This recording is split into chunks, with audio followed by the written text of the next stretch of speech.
Hey everyone, and happy Wednesday. Or as Chris liked to say, we'll know if it's happy Wednesday tomorrow after we've seen all the picks. But anyway, happy Wednesday so far, Chris. It's good to see you, buddy. And tonight we got some NBA action. We got a lot of stuff going on the hardwood, and we got baseball. So we got a little bit of everything for everybody today. That's true. And for those of you that like afternoon baseball, there's plenty of it on. Like we said, there's 6 games going on at the moment. There was a 7th one that was scheduled, but the Royals and Cardinals rained out. They'll Again, reschedule that for May 2nd when I guess St. Louis goes to Kansas City. But so basically, it's not a good day to be in Missouri. It's rained there yesterday and rained there. It's been raining there for the past couple of days. yeah, but I mean, on the plus side, Steen went to go see Santana in concert last night, so I guess the weather wasn't all bad. Well, good for him. You got to see Carlos Santana. That's really good. So, yeah, I was going to ask him if he was going to see Tito Santana and see if he played the greatest hits like against Greg the Hammer Valentine for the Intercontinental title. That's a good, Steen did not respond. He did not respond. Okay, well enough. Well, you know what? Let's take a minute and tell people about one of our new sponsors and people that we really like, and they are, of course, DraftKings. Now, DraftKings has a promo for Max Wagers Network, winners and whiners, and of course, our buddies at Picks and Parlays. And what are they going to do for us? Well, here's it. Here it is. It's easy. Bet $5, win $200 in free bets. Make your first deposit of $5 on any Major League Baseball money line. Now it's money line, okay? And win $200 in free bets. But here's the deal. You got to use our promo code. And our promo code, there it is. It's WAW, Winners and Whiners Video. Get all the information in our show box below, okay? And remember, you have to be 21 years of age to participate. And always, always, always bet responsibly. All right? Okay. So we got baseball, as you said. And let's jump to the big board where the Astros. Oops, that's hockey. My bad. Let's go back. Oh, I bounced it back already. Oh, you did? Okay. And there they are. There's the Astros. The Astros taking on the D-backs. And this game will be played in the desert. Yeah, which was surprising. Yesterday was a low-scoring game between these two teams. The final score, I believe, was 2-1, as you saw Garcia and Madison Bumgarner take the mound in that contest. The winning run driven in by Michael Brantley in the top of the 9th. So it was a pitcher's duel all the way. Garcia threw 4 scoreless innings, gave up 2 hits. Bumgarner went 5, gave up a run on 5 hits. So it was the bullpen, and, imagine that the Diamondbacks go out and sign a closer. They get Mark Melancon, gave him a bunch of money. And he promptly came out and, lost the game in relief. Meanwhile, Hector Neris, who was a cast-off from the Phillies, threw a scoreless 8th to get the win. Ryan Presley picked up his 3rd save. But still not a very high-scoring game. The Diamondbacks were 0 for 7 with runners in scoring position. The Astros were 1 for 9. Not what you normally expect from a game at Chase Field, right? By any stretch of the imagination. And you got 2 teams that can hit too. Yeah. Today you're going to see Framber Valdez, who's 1-0 with a 0 ERA and a .45 WHIP. He walked 1 and fanned 6 in his first outing that covered 6 innings against the Angels. Meanwhile, Merrill Kelly has no record, has no earned run average, but he has a 1.50 WHIP, 2 walks, and 7 strikeouts over 4 innings in his season debut for the Diamondbacks.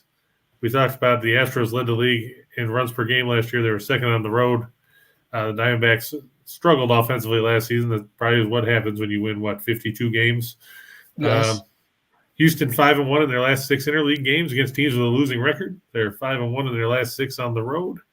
They're 13-4 in their last 17 against teams with a winning percentage below 400. Arizona does not like interleague games. 3-13 in their last 16 interleague games at home. And I guess they don't like playing at home at all. They're 0-4 as they've lost 4 straight at Chase Field after winning the season opener with that 9th inning comeback against the Padres, where we lambasted San Diego for sticking a guy who was making his major league debut into the bullpen. So, hey, Tim, good to see you there, buddy. Ryan, Bumgarner looked good, and the Nats are beating the Braves so far. Thanks, Ryan, for the update, and Yeah, hopefully, 2-0 in the sixth. Washington has runners on the corners. how many outs? One. Okay. So just wait for a double play and the inning will be over. Yeah, double plays coming. All right. Well, let me see. No, wait, there. Well, okay, who the heck is L. Thomas? Who's who? His name's Thomas. I'm not familiar with He's this an guy. outfielder for the. He came over in a trade with the Cardinals. Oh, okay. He's So he's an ex-Cardinal. So that makes me like him even less. Well, Lane Thomas. there you go. Okay. Yeah, I'm Max familiar with him Fried. now. Ryan says Max Fried just got taken out. Josiah Gray has pitched well. He's only given up 1 hit in 5 innings, 3 walks, 5 strikeouts. I wonder how long Davey Martinez will hang with him after throwing 82 pitches to get through 5, though. Any thoughts on that, Jim? Well, Jim's freezing up. But, yeah, Josiah Gray, 82 pitches through 5 innings. Like Ryan said, Fried just got pulled. It's going to be Colin McHugh. He came over and trade for the Dodgers for Scherzer. Right. He came over in the trade with the Dodgers for Scherzer, along with the catcher and Ruiz. That was the Trey Turner deal. Yeah. And he's actually, pitched a little bit last year, and this year's looked pretty good. 82 pitches. My guess is wait a minute. They're batting, right? Yeah. Okay. Well, 82 pitches. He may get. I don't know. I don't think he's going to get another inning. I don't think that Davey's going to go. They're in the 5th, right? They're in the top of the 6th. Top of the 6th. Okay. Yeah. He might put him out, but I don't know if he wants to stretch him out that far. Hey, Super Sly, good to see you, buddy. Sly, are you over there? How's the weather over there in Winnipeg? Have you guys gotten bombed with all the snow yet? Since, the Jets don't get to play today because of the weather, I just wanted to see if there was anybody on hand to tell us how bad the weather is in Manitoba. Well, at least he's got internet. That's good. So, this is true. Okay, so the Astros beat the Diamondbacks. We got that one. It's nasty, man. That's what he's saying. So let's move on from Houston, and now we get the Mariners and the White Sox in a game played on the South Side. Yeah, the White Sox won yesterday 3-2. And an uninspiring game as Seattle's bats continue to struggle in the early going this season. The Mariners 2-3, the White Sox 3-1. They won their home opener yesterday. Vince Velasquez on the mound for the White Sox in that game. I try to make a living out of fading Vince Velasquez because he sucks, but he pitched well enough to keep the White Sox in it yesterday. Today, the reigning AL Cy Young winner, Robbie Ray, 1-0. He won his debut through 7 innings of 1-run ball. Has a whip of 1, 4 walks, and 5 strikeouts. He's going to face Dallas Keuchel, who hasn't pitched yet this season. He's 9-9 with a 5.23 earned run average, a 1.531 whip, 59 walks, and 95 strikeouts over 162 innings last year. And Jim, let me ask you, what happened to Dallas Keuchel? Remember, he was good for a while. He won the Cy Young in 2015 when he won 20 games. He won 14 games in 2017. And then he's kind of fallen off a cliff. He went 8-8 with Atlanta in 2019. He pitched well in the shortened season, but then, his ERA jumped over almost 3.5 runs between 2020 and 2021. Is Keuchel and his controlled junk washed up at this point? I think so. I think Keuchel, he's no longer a guy that you can count on getting 5 or 6 innings out of. He used to be, a 200-inning guy. A lot of, he was one of those guys that you knew that you could put him out there every, 4th day or 5th day, and if nothing else, he'd give up a couple runs, but you'd be in the ball game when he left. That's not the case anymore. So unfortunately. And to your point, he threw 232 innings in 2015 when he won the Cy Young. He's only gone over 168 once in the last 6 years, and that was 2018 when he threw 204 and 2/3 innings when he went 12-11. Right. And the White Sox need him right now because Lucas Giolito was placed on the injured list yesterday with an abdominal strain. He's going to miss a couple starts. A.J. Pollock is on the IL now with a hamstring injury. Mm-hmm. So now you're down to, Dylan Cease, and you've got Kopech. I don't know how stretched out he is. You've got Velasquez, who we've already talked about. Right. You got Reynaldo Lopez, who they can't decide whether they want to start him or pitch him out of the bullpen. And they've got Keuchel. I mean, they did sign Johnny Cueto to a minor league contract.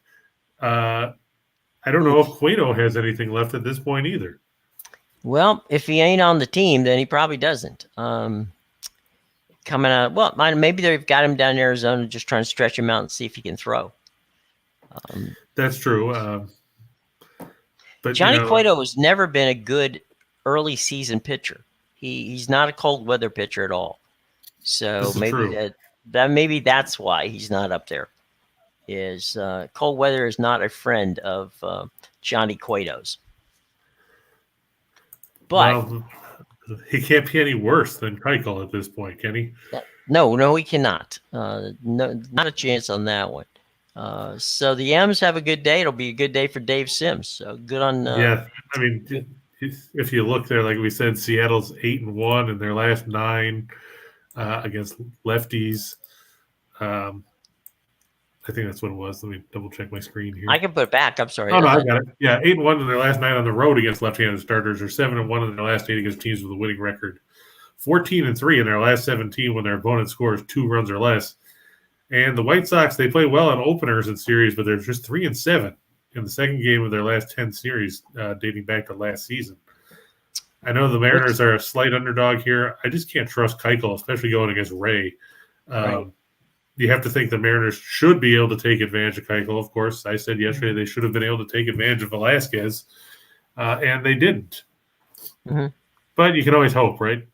That's true. Unfortunately, Angel is not behind the plate there today, so he's in Atlanta on one of the bases. So that's you're not going to get any Angel Hernandez help in that regard.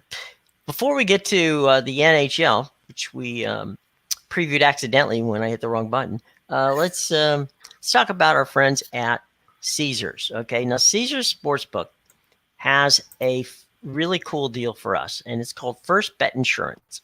Caesars Sportsbook gives you $1,100 in first bet insurance. You place a first-time wager up to $1,100, start at 10, 20, whatever, and you get it back free in the form of a free bet if you happen to lose, okay? So it's called bet insurance, and that's a pretty good way of ensuring that at least the first time you bet, you're not going to lose. So the deal is you have to use our promo code, all right? And the promo code is scrolling right there by. It's ATSWINSCZR, okay? It's in the show box below. Check it out.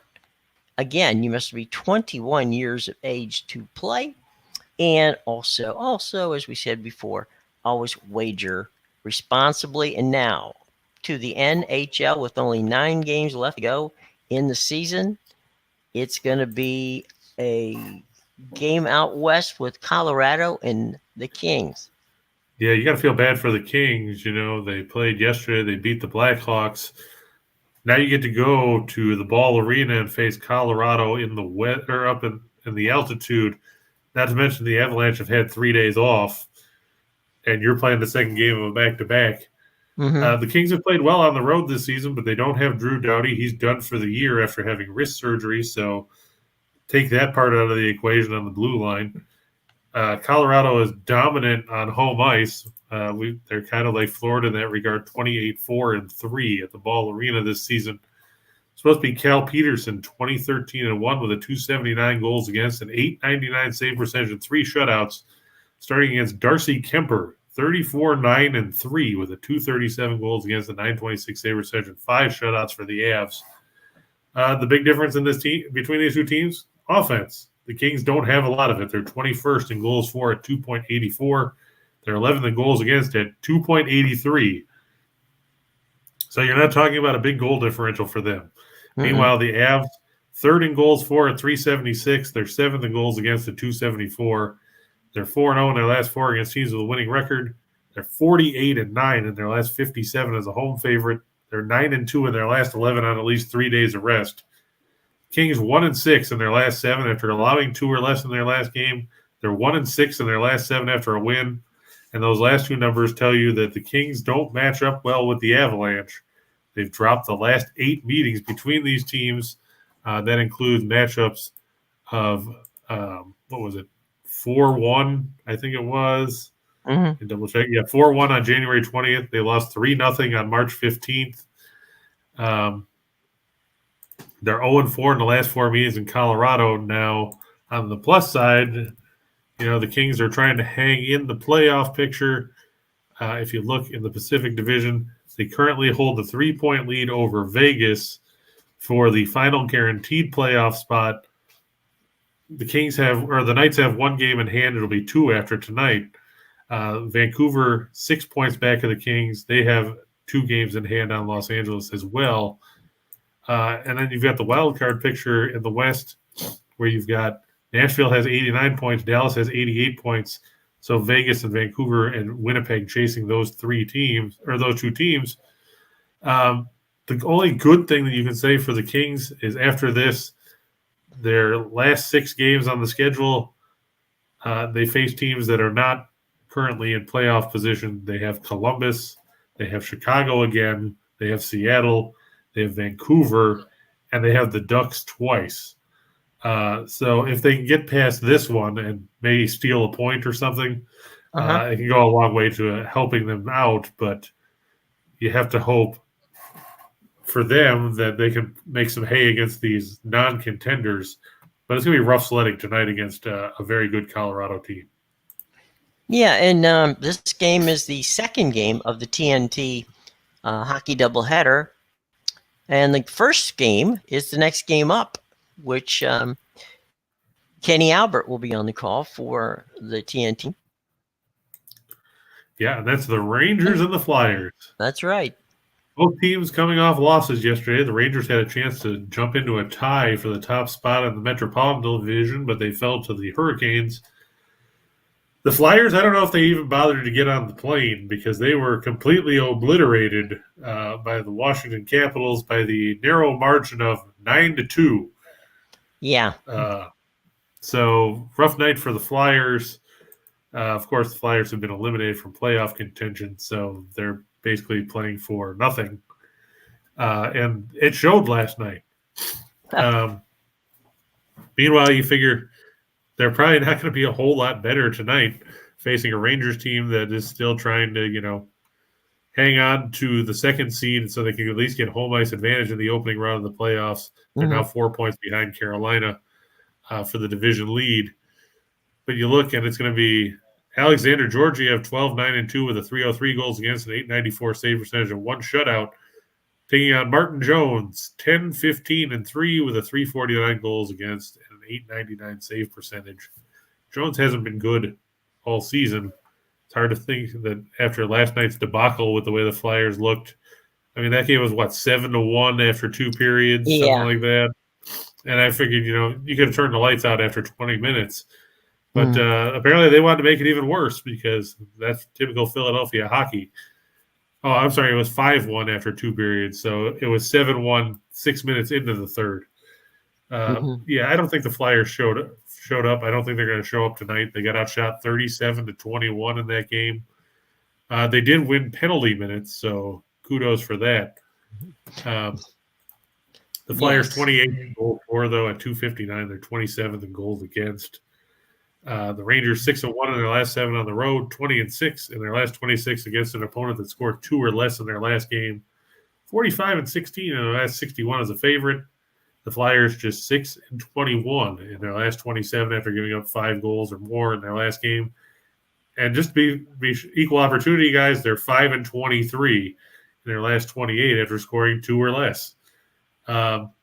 Basically, like Ryan said, hashtag fade the Flyers. They're basically the Lakers in the National Hockey League. There's no reason to like Philadelphia here. I know it's a divisional game. I know it's a geographical rivalry game. But let's face it, the Flyers have just been putrid this season. And I don't see it getting a whole lot better after their no-show last night. So basically, the Mets and the Phillies are playing each other, and so are the Rangers and the Flyers. So it's a good night to be in. Of rivalries. You've got those two in baseball and in hockey playing against each other. As we go to the NBA story in the Athletic this morning, surprise, surprise. Not that LeBron James wanted Frank Vogel gone, but it looks like he's pushing again for about the 34th time for Mark Jackson to be the next head coach. I'm surprised he's not just pushing for himself to be the player coach. That's coming soon. But then he would have to take responsibility. So no, he doesn't want any part of that. So then he would just try to get him to trade some of the players, and so that way it wouldn't be his fault. And Westbrook was kind of funny. He said, "I didn't get him fired." He goes, "My play might have gotten him fired, but I personally did not get him fired." So it's like, okay, well, you're probably close to true on that one. So, all right, we got some playoff games. Quick look around the baseball scoreboard real quick before we go to the NBA. Washington is now up 3-0 in the bottom of the 6th, and you were right; they did pull Kyle Finnegan in now for the Braves or for the Nationals on the mound. The Mets 2, the Phillies 0 in the top of the 4th. New York has a pair of runners on. That's Max Scherzer and Aaron Nola on the mound for those two teams. So a couple of good pitchers. In the bottom of the 3rd, the Guardians 3, the Reds 0. Nobody really excited about that game other than people that live in Ohio. The Red Sox and the Tigers tied at 1 in the 4th. Looks like Eovaldi was on the mound for Boston.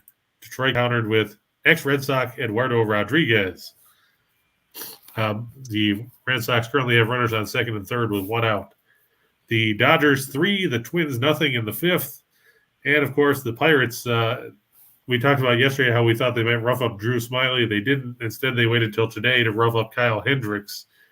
The Pirates 6, the Cubs 2 in the bottom of the 5th at PNC Park. There you go. So, well done. Flash King gives us those news flashes every few minutes with the scoreboard.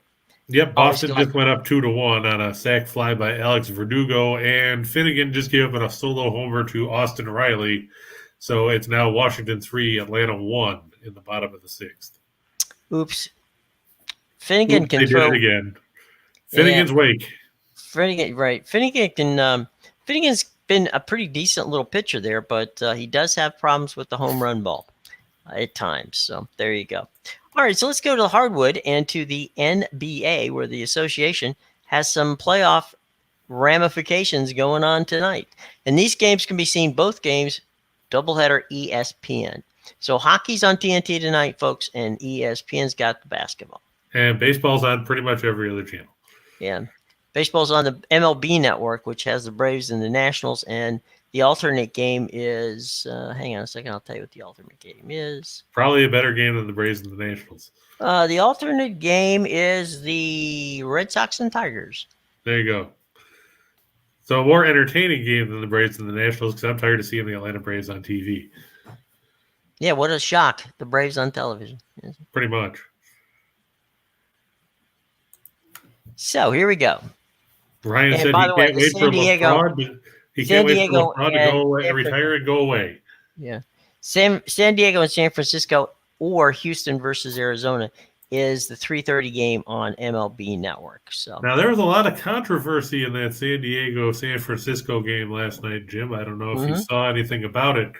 Apparently, Mike Schilt, former Cardinals manager, he's now a coach for the Padres, ran his mouth and caused a bit of a stir in San Francisco yesterday. Yeah, he did. That was a very entertaining and interesting situation, too. Yeah, it led to some history, too, because, then you had... new first base coach is a young lady who is... Alyssa Nacken. Yeah. It was funny, the players actually, when they got to first base from the...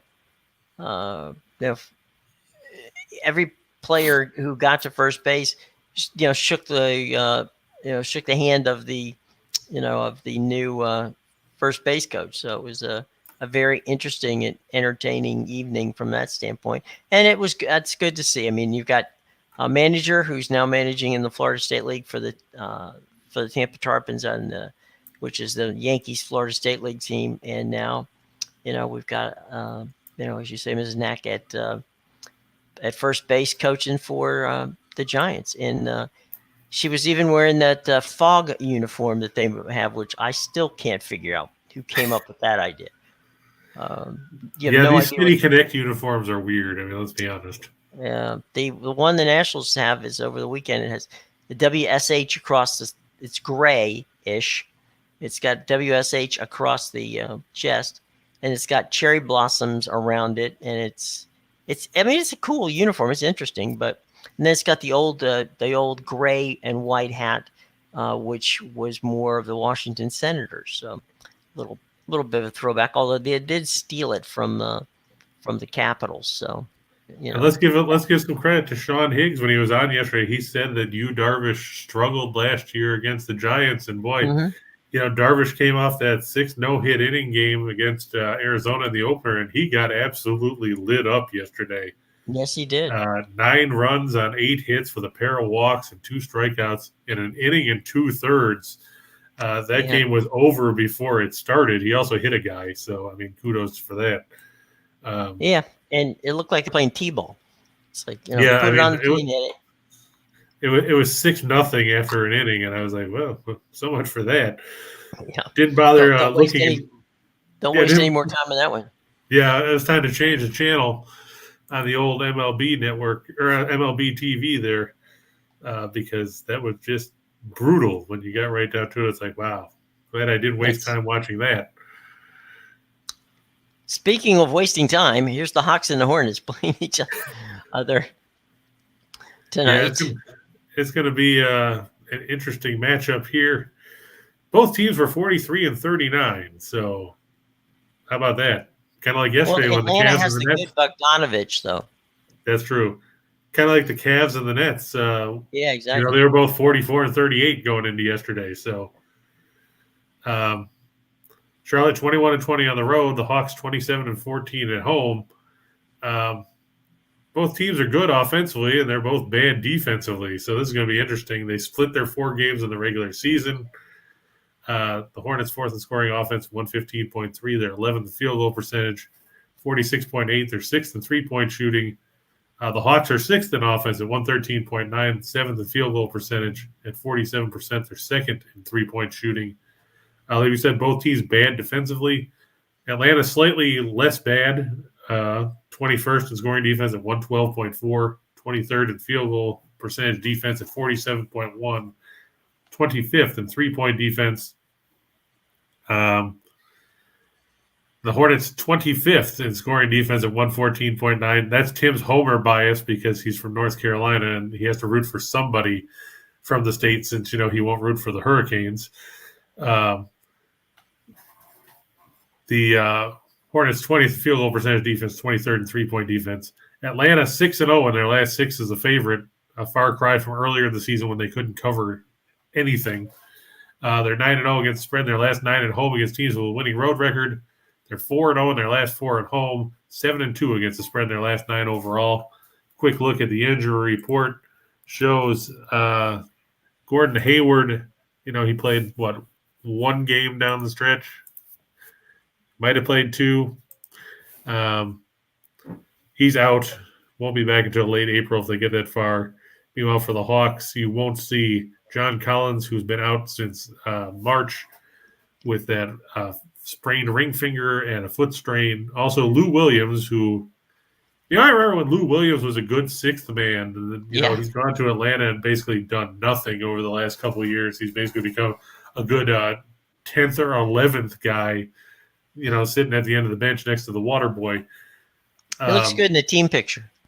There you go, because he hasn't done jack. When you get right down to it, you look at how far his numbers have dropped, and it's quite jarring when you look at what he did. I mean, I get the fact that, he's 35. Right. But, I mean, he averages 13.9 points a game in his career, and you look, he averaged just 2 years ago, he averaged 18 points a game. playing for the Clippers. The year before that was 20. Then, he went to Atlanta down the stretch last year. He averaged 10 points a game after getting traded. And this year he averaged 6.3. Yeah, I got better knees than he does, though. That's a problem. His field goal shooting dropped off a cliff. He shot 39.1% from the floor. I don't know. It's concerning. I'm guessing he probably won't be a factor in the lineup next season. I don't know if his contract runs through next year or not. No, apparently he'll be a free agent. Well, Tim wants us to know he's not a Charlotte fan. He's a Nuggets fan. So that's right. I know Tim's a Nuggets fan. Good to know, Tim. We want to make sure that we get it right for you, buddy. I did forget that he got his Jamal Murray jersey signed. Well, that's nice. When the Nuggets were in town a couple weeks ago. Well, there you go. That's nice. Yeah, too bad Murray hasn't played all season. But, speaking of Tim, any word as to whether Murray's going to show up in the postseason or Porter Jr., or are both those guys going to miss out? I haven't heard anything about that. Well, I mean, I know Murray was rehabbing, but I wasn't sure about Porter Jr. I know they were talking about, he could be back in March, then it was going to be April, and then I hadn't heard anything. So I thought maybe, since Tim's a Nuggets fan, he might have heard something that I might have missed. You talking about Otto Porter Jr.? No, Michael Porter Jr. for the Nuggets. Yeah, okay. Nobody likes Otto Porter. Even my son didn't like Otto Porter when he played for Chicago when Washington traded him. Of course, now he's in Golden State. Riding the gravy train over there. I know this just in from Tim Merle. Thank you, Timmy. Porter Jr. They are going to miss the postseason. Okay, I was unaware of that. I thought the expectation was Murray was going to be back at some point. Porter Jr., I know the back is a fickle thing when you have surgery on it, so I wasn't sure about him, but I appreciate the information, Tim. Trevon H. says Atlanta's about to smack them boys up, so he's on your side there, Christopher. Well, I hope so. I mean, granted, it's not like I have a great affinity for either one of these teams. I just think that as long as Atlanta, plays some semblance one of them has defense, to win. Yes. Yeah, as long as they play some semblance of perimeter defense and don't let, Oubre and all those guys shoot uncontested threes like it's practice, they should be okay, especially playing at home and with Trae Young. We saw what Trae Young could do in the playoffs last year when he carved up the Knicks. I look for them to extend their season one more game. Of course, the winner of this one will face Cleveland on Friday for the right to be the 8th seed and face the Miami Heat. There you go. All right, from Atlanta and Charlotte, we go out west. Well, we don't get to go too far. We get to go to the Big Easy. Well, it's west of Atlanta. It's west of Atlanta by about 250 miles. So, okay, we got that. Yeah, so we got the Pels and the Spurs. Before we, sink anybody, let's give kudos to the Pelicans. They started the year, 1-12 or something like that, and they made the postseason. So there's that. I mean, I know they won't necessarily make any noise from here, but they made it there. So kudos to them. And that they're playing well because George Shinn is trying to angle for another new building. So how many new buildings does this guy need? I don't know. They've built 3 of them for him. One in Charlotte and one down here, and then there's a second building that they've gotten that they've been playing basketball in. So I don't know where he wants to play, but it's the Pelicans playing in what I thought was a pretty nice arena. I guess he does not agree. So this is the night that Pop's team decides to exit stage right. Is that what we're looking at? That's my thought process. I know the Spurs, they're happy to be here, mainly because the Lakers. They want a participation trophy. Yeah, mainly because the Lakers, fell apart. And, we've talked about that quite a bit over the past few weeks. Yeah. Spurs are 8th in scoring offense, 113.2, 14th field goal percentage, 18th in three-point shooting. New Orleans is decent defensively. They're 13th in the league in scoring defense. They give up a high percentage from the floor, though, 47.1%. They're below average offensively. New Orleans 21st, 109.3 points a game, 23rd in field goal percentage offense, I should say, and 27th in three-point shooting. It's strange that they're 27th in three-point shooting despite having C.J. McCollum now. I figured their number would have gone up some, but he can only do so much. Meanwhile, Pop's team, you expect them to play defense. They don't. 23rd in scoring defense at 113 points a game. 19th field goal percentage defense, 20th in three-point defense. Pop's team likes to run, and that's something that we've talked about before. That's not really their bag. You don't expect San Antonio to be a top 5 team in the league in tempo like they are, averaging 100 possessions a night. It's not really what you want to see out of them, really. Injury report shows Doug McDermott out. They say he could be done for the rest of the year. I don't know if that counts if they make it to the postseason, an actual 7-game series or not. He's out with an ankle sprain. Romeo Langford probable. Meanwhile, for New Orleans, Kira Lewis is out. He's been out since December with that knee injury. Zion, everybody talked about how he was going to come back and play. Well, guess what? He's still out. So he's played a grand total of 0 games. So kudos to him for getting paid for playing 0 games. Puts him up there with John Wall and Kawhi Leonard and all those other guys getting a whole bunch of money for doing nothing. James wants to know if it's wise to go to the Spurs in the first quarter. Boy, they aren't bad getting up. They start okay, but problem is they're ending. Because, Chris, you said that they, tempo is something, but they don't have the talent to play tempo. No, I mean, granted, they got some young guys. They got DeJounte Murray and Keldon Johnson and those guys, but they're not a team that you want to see run and gun. I mean, like we said, we've talked about it all season long. If you look back in tempo for Spurs teams under Popovich, last year they were middle of the road. They were 15th. The year before they were 14th in tempo. Then they were 22nd. Then they were 28th. Then they were 27th. In 2015-16, they were 24th. They were 17th. 2013-14, they were 10th. You have to go all the way back to 2012 to see a team that was nearly ranked as high as this team is in pace when they were 6th. But here's the difference. That 2012-13 Spurs team that was 6th in tempo averaged 94.2 possessions a game. This year's team averages 100. Hey. That's not Pop style. It never has been. I mean, you look back at some of these numbers, 91 possessions a game. In 2008-09, they averaged 88.4, 88.8, 89.8, 88.5, 88.9, 89.2, 90 in 2002-03 when they won the finals over the Nets. So you're talking about, 6-7 straight seasons where they're averaging 90 possessions or less, and now you're running at 100 possession a game clip.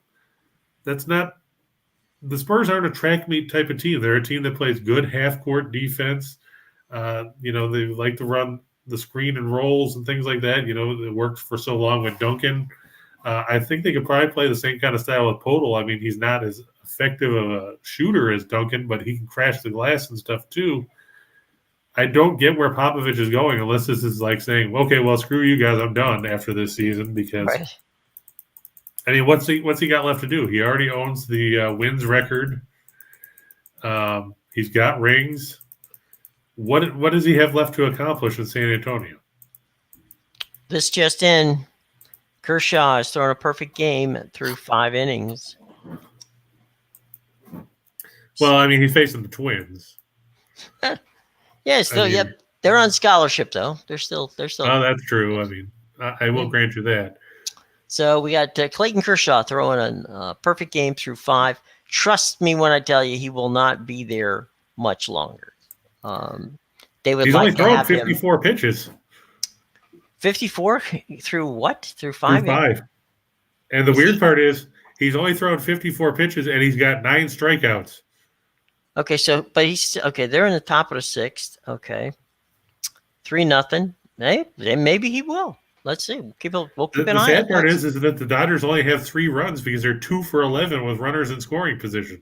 Yeah, they were bad the other day in Colorado with getting guys home. That's true. Anyway, all right, let's go to 2 for the money. Yeah, and we talked about the hockey games already. We talked about Colorado over the Kings. The Kings are tired. They're playing the second game of a back-to-back here. The Brew Crew. Colorado's rested. They're at home. I just don't have a ton of faith in the Kings here. And then we talked about the Rangers, and the Flyers have basically given up. You have to think that they're done at this point. The Rangers need this win to keep pressure on Carolina and the Metropolitan and to distance themselves a bit from Pittsburgh and Washington, who are battling for the 3rd seed now at the moment in the division. I think the Rangers should take care of business rather comfortably here. Then we go with the Brewers over the Orioles. Hey, look, Milwaukee won a game yesterday. Corbin Burns and John Means. Burns for the Brew Crew and John Means for the Birds. Yeah, I'd like to think that Burns can bounce back from the way he pitched at Wrigley. Means he pitched well against Tampa Bay in that, what was it, a 2-1 game or whatever. Yeah, it was 2-1 they lost. I'm not convinced that Baltimore can put up enough runs in that contest there. And then we've got we talked about Atlanta and Charlotte. I just don't have a ton of faith in the Hornets. I don't like them. I didn't like them before. I like them less now. I think Trae Young will probably go for 30 or 35 and 12 assists or something like that, and he'll carry Atlanta on his back to the. I mean, what do you call the second play-in game for the losers? Do we call it the toilet bowl or what? I mean, because let's face it. I mean, this is really play-in 1.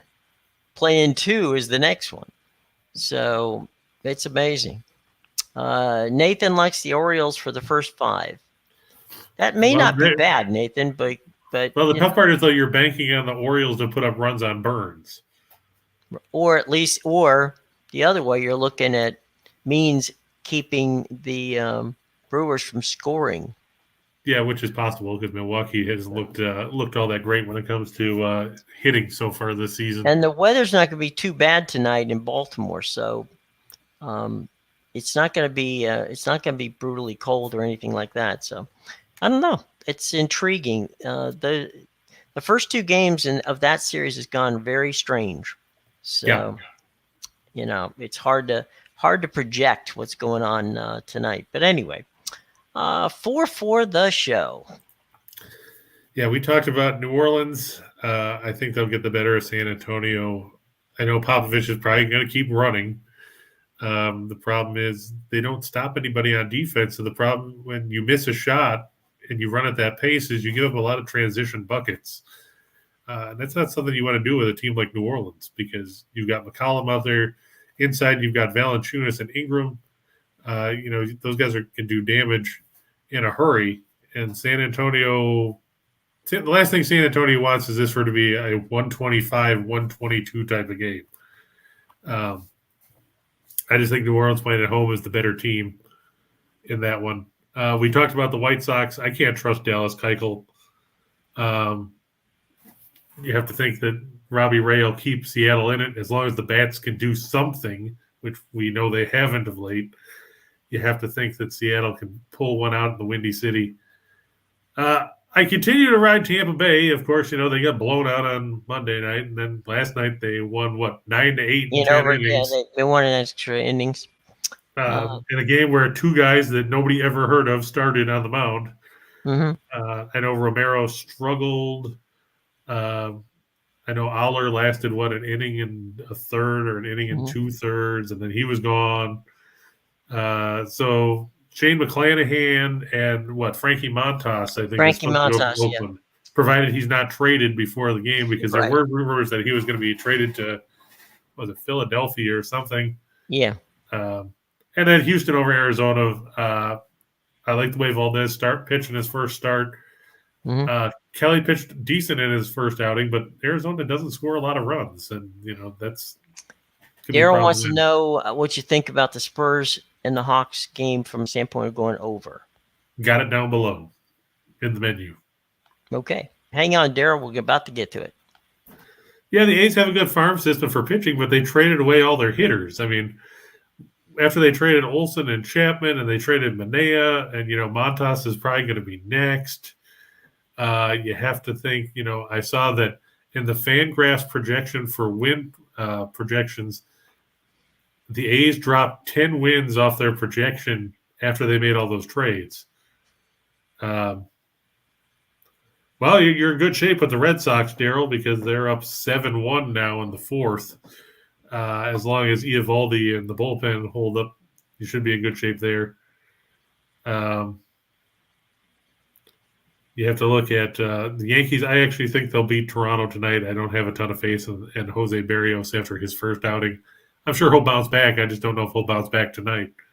And obviously, I'm on the Astros here, so you should be in good shape, hopefully. Yeah, Daryl's got a good deal going. All right, so time to go for the menu, as you said before, and the shot in the dark. And as we tell you all the time, it's pick any 2, 4, 6, 8, 9, 10.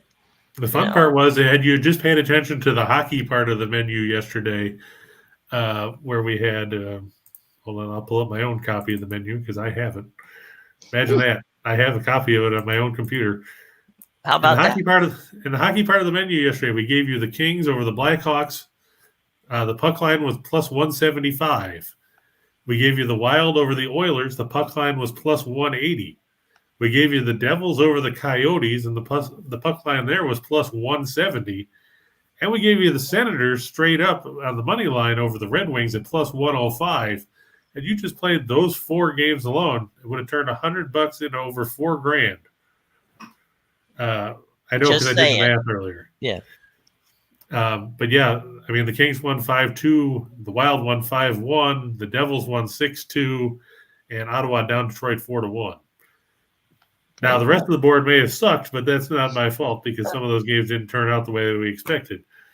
But looking at tonight's board here, I look for the Mariners and the White Sox to go under 9. Seattle's gone under the total in 4 of their 5 games this year.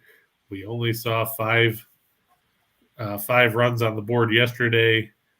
I mean, the Mariners might get to Keuchel for a few. I just don't see it getting to the point where it's going to be, 6-4 or anything like that.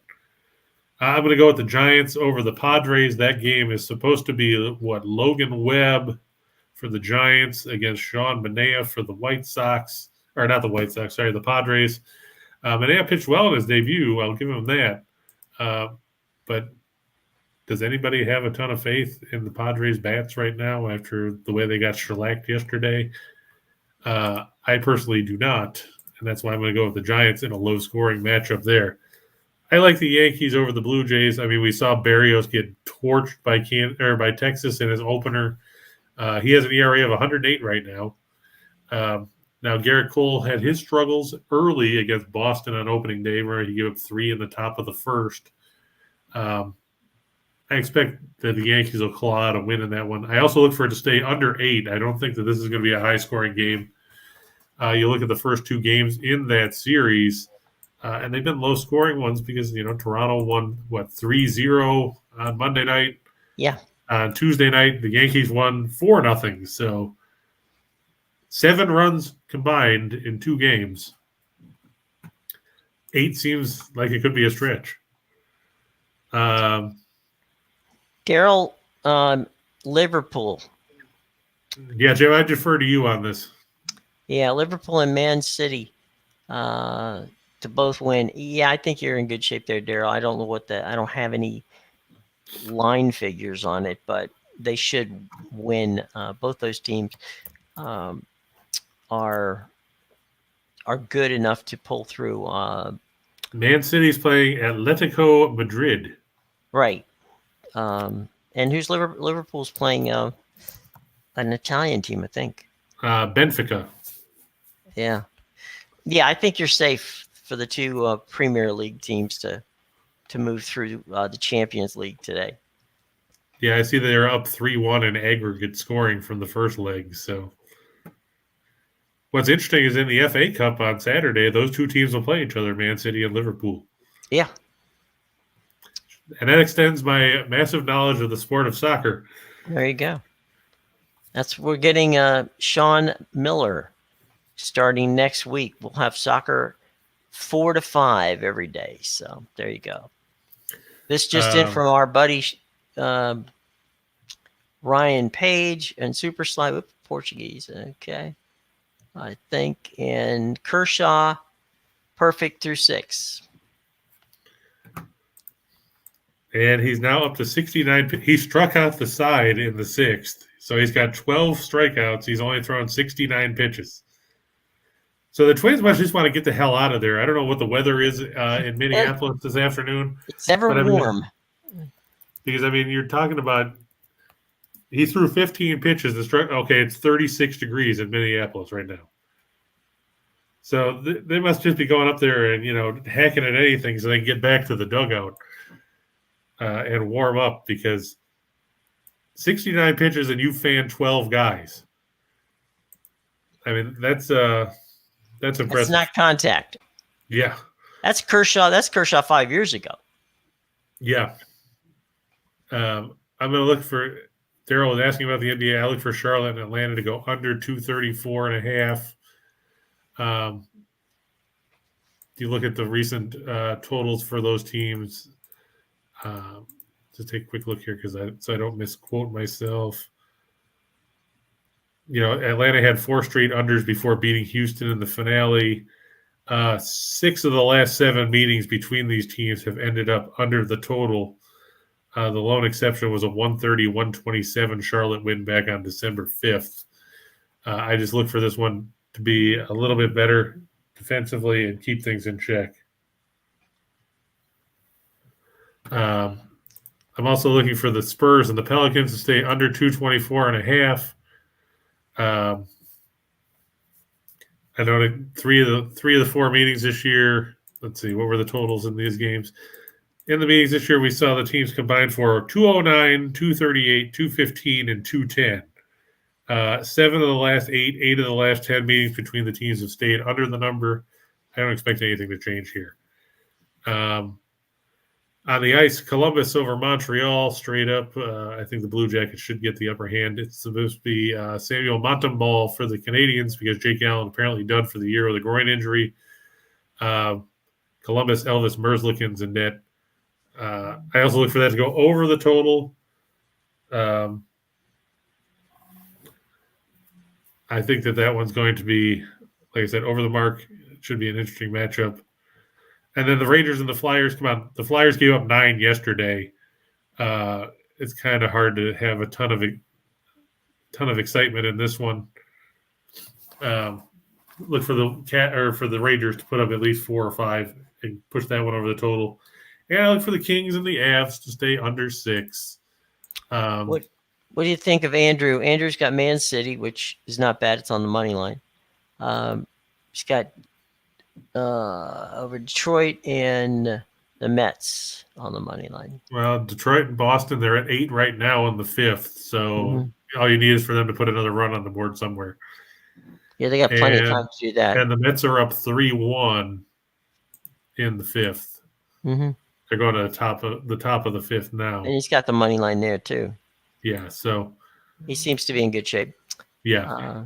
So there you go. And we got one more quickie. What do you think about the Astros, Mariners, Avalanche, Rangers? Well, you're heavy on both of those. Yeah, I had the Avs and the Rangers as a 2-teamer. I like the Astros. The only one that I'm worried about is Seattle, but I think that Ray has a better matchup than Keuchel does. So I think that the Mariners should get the win over the White Sox. And he likes the under on the Pelicans. Yeah, I think that the under is probably the safe way to go. Like we said, 7 out of the last 8 out of 10. Yeah. So, boys and girls, any final questions here? A couple quick things to get to. Number one, we still are giving away that free book on baseball.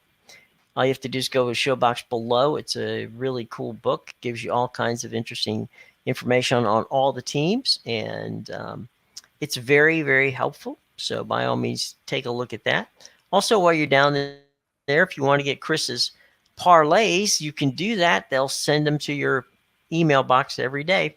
All you have to do is read the information and fill out the form in the show box below. So, and while you're down there, check out the good stuff from both DraftKings and, of course, Caesars, our two wonderful sponsors. Before you get out of here, by the way, folks, also hit that like button, subscribe, and please hit the bell, because that way it'll let you know when we are doing stuff all the time. Ryan Page is thinking of doing the Astros, Mariners, Rangers, and we got another one here, Chris. Oh wait, Yeah, we look at here's that that. one. Talking about the playoff hoops. Yep, we're good there. So, boys and girls, any thoughts, Chris, on what you might be watching tonight? Well, I'll probably check out the Rangers game for a while until they inevitably blow Philadelphia out, and then I'll probably turn on the NBA playoffs. Since, like we said, almost all the baseball games started early, so it makes it kind of tough to watch any good games tonight. I mean, the Rays play at 6:40, and then you've got Milwaukee, Baltimore at 7:05. The Yankees and the Blue Jays are at 7:05, and then the White Sox and Mariners are at 7:10. So, not a ton of baseball to choose from tonight. Not a ton of hockey. Sly, I hope you guys stay warm and keep your power and all that stuff. I know how much fun it is to deal with massive amounts of snow. My favorite story when it comes to snow is talking about how on Christmas Eve of 2001, we went to bed and there was about 3 inches of snow, and we woke up the next morning and there were 7 feet. Trying to drive down the New York State Thruway in a snowstorm when you have to roll down your window and stick your head out to try to see because the wipers can't keep up with the snow. Right. Makes for entertaining times. But definitely stay safe out there. And hopefully this will pass through relatively quickly and you guys can get back to some better weather. Great. And thanks to Andrew and Ryan and Nathan and James and the entire gang who showed up today. We greatly appreciate it. And show up tomorrow because we're going to have some fun stuff going on with you tomorrow. So, and just remember, guys, there's no NBA tomorrow. You have to wait till Friday for the rest of the Crapathon tournament to determine who will end up playing as the 8 seeds. And if you want to, Chris, because I know you like to do it, you want to run through the scoreboard one last time before we leave, that's fine. All right. At the end of 8 innings in Atlanta, the Nationals hold a 3-1 lead. So they're going to go to the 9th with an advantage. They're in the middle of the 7th now. The Dodgers 3, the Twins nothing. So we'll see Clayton Kershaw come out and probably strike out another 55 guys before the game's over. Top of the 5th, the Mets 3, the Phillies 1. The Mets have Francisco Lindor on second with 2 outs, Pete Alonso at the dish. Let's see. The Red Sox lead 7-1 in the halfway home in the Motor City. Cleveland now up 6-0. The extra point was blocked over the Reds in the bottom of the 5th. And unfortunately, at PNC Park in the top of the 8th, the Pirates lead the Cubs 6-2. But hey, at least the Cubs won yesterday. Seiya Suzuki with his first multi-homer game yesterday, as he accounted for both runs in a 2-1 victory for the Cubs at PNC Park. There you go. All right, everybody. Thanks for dropping by. Any final questions we got out there that we haven't answered, Chris? You see anything? No, I think we got everything. Okay, cool. All right, guys. Thanks very much for joining us. Remember, everything starts at noon with, our midday money show with Sean Higgs, who dropped by yesterday. We always appreciate it. And Tim's there, Timmy Earl. He comes by here. We'll have to have him drop by when he's here. Then it's Allie Burns. Nick never drops by because he's in class. Right, exactly. It's the old Rodney Dangerfield, call me when you don't have any class. Anyway, there's Allie Burns, who does have class. She's on at 1. We follow her at 2. Then Scott and Scott come up at 3.